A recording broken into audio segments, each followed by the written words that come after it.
On October 26, 1999, Susan Eubanks of San Marcos, California took the lives of her 4 sons.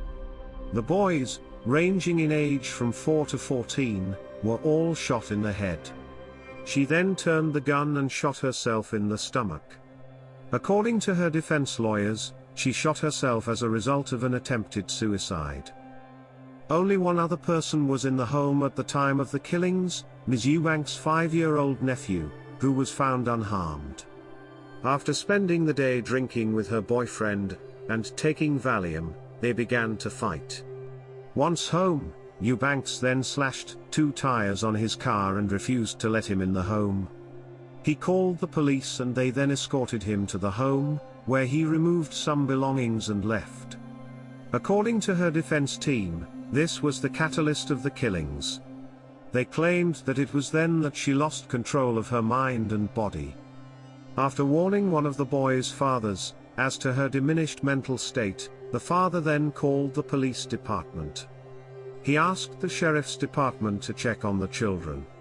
When the deputies arrived at the home, they heard sobbing, and inside, found the 3 older boys dead from gunshot wounds to the head.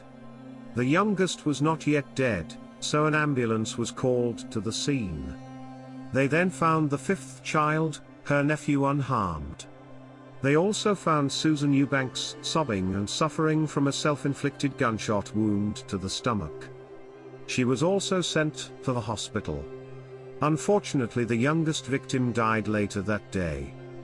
Eubanks was charged with 4 counts of first-degree murder. The trial began in August of 1999 and the prosecuting attorneys alleged that Susan Eubanks had killed her sons as a result of rage.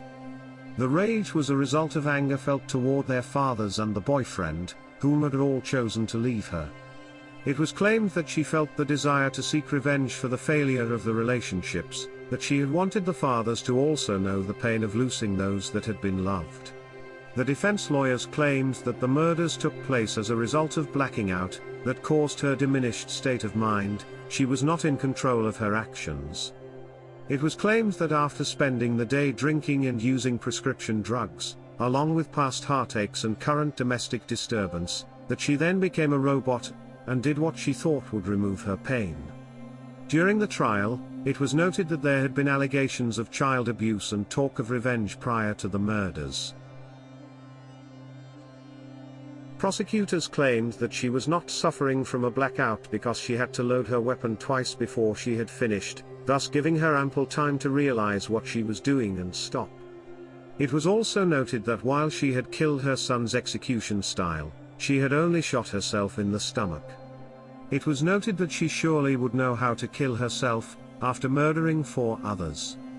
Prosecuting attorneys believed that Susan Eubanks had shot herself to increase her chances of a lesser charge, or possibly to frame someone else for the murders.